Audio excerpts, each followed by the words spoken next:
Oh, cool. Hey, we're Violent Soho, and you're watching Venus Zine TV. Cymbals, eat guitars, are good. Green Day. What a true name. Cymbals eat guitars. That's true. Just reflecting on that right now. Yeah, that's true. We listened to that Rancid song, Ruby Soho, and we sort of liked the idea of having a chick's name, but then we didn't want to name ourselves after a Rancid song, even though we loved the song. So. Oh yeah, we had we wanted to have a girl's name as our band name because we played at an all ages festival in that's right. in Australia, and because we didn't have a band name, there was a girl that was kicked off Australian Idol controversially or whatever, and everyone thought she was going to win. So everyone was right into her, and there was a lot of hype about her at the time. So we called ourselves Ricky Lee to play this all ages festival, and I bought a dress and stuff because we wanted lots of people to come see us. Especially moms and their little kids. Yeah, so we're sort of just trying to trick them into coming to see us. And then we were like, well, let's come up with a girl's name. And then we're like, how good's the name Ruby Soho? And then, I don't know. Then we changed it to Violent Soho. And then we randomly put Violent in front of Soho instead of Ruby. So in other words, we have the worst story for how we got our band names, and the most boring story. It's probably black metal, really. We call it stoner pop, just music you can bang, pop music that you can headbang to. We don't think it's grunge at all, but we get labelled grunge a lot, because of our late 80s and influences. But I think anyone that has slower songs with sort of guitars these days gets labelled grunge. Everywhere in America. We're going to Canada. We're going out to remote places in Canada, which we're pretty excited about. Calgary and places like that. Not completely remote, but places a lot of bands don't usually get to go. Fargo. So that's cool. Get to go Fargo for a second time. It's going to be fun. So yeah, we're doing a tour. We're doing a bunch of Brooklyn Loft shows and a tour with Mondo Generator after this, and then we got a 30 Seconds to Mars tour, and then a West Coast headline tour, and then we head home.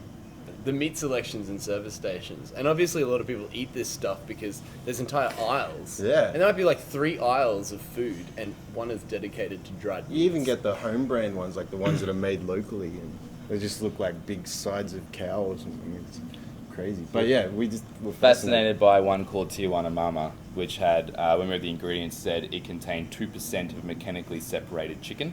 Whatever the hell. And we don't know what that is. And we just thought, well, we'll... It's like a chicken that's just it'll be our pet. Yeah, we had it for ages. The best ingredient was corn syrup solids. It's not even corn syrup. It's Not just corn solid syrup. corn syrup. Solid corn syrup. So then, we drew a face on Tijuana. I don't know. There was a dare for someone to eat it, but no one would eat it. And Michael eats a lot of shit. I mean, I forgot. It was you. The worst part about it was I've since found out is that you're meant to let the first bit go and the last bit. So before putting it into a bottle or what you're going to drink out of. But I'd never had any experience in drinking urine before. And I would just because when you're driving in the van, you don't want to pull over all the time. So I just peed into the bottle first thing in the morning as well. So not the freshest of urine either. And then into the bottle. And then I was just standing there, and I think Henry was going to give $30. Yeah, I did. I gave Yeah. And then Ben said, I'll chip in $20 for you to drink it. And then Luke put in $5. I was like, $55. And then I just had to do it. I mean, that's an amazing amount of pay for me. So, Hopefully, but our record just came out in England about a week ago, so I'll be very surprised if we don't have to go tour in England. But we definitely want to get back into, go back home and get back into writing, and we'll probably have to do a lot of summer festivals in Australia, and so that might give us a break to be at home. And we're definitely hoping to have a record ready by next year sometime. Okay. I think mine's still Muscle Junkie. I think mine's Muscle Junkie. Currently it's Muscle Junkie. I guess that's let's get new into single, the so details. get stuck into it. Oh, it's great. Scrape it. Henry's Always keeps it underground. Still trying to be Underground. cool. He chooses the cool Not stuff. even We Blaze chose album. the single. Yeah. Black metal, definitely. He's going black metal. We always He's getting kicked out next week. We might need a new bass player. Hey. I guess we always just play the style that that we feel like is natural for us to play. So it depends on what that is. We all seem to listen to the same stuff at the same times. So I guess when we go back into working on new material, I think a lot of it will have to do with whatever we're listening to at the time. But, I need to cut my jeans. there's an Australian band called The Drones that I've been listening to lots.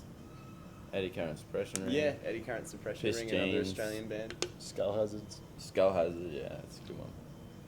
Melvins. There's all the older stuff too. Yeah, Scream Feeder. I mean, I lots of never Scream Feeder. stopped listening to Scream to Feeder. them. They're an older band as well. They're not a Brisbane band. They're really good. There's a sweet band from Brooklyn that we found called The Library Is on Fire. Yeah, they're awesome. They're really awesome.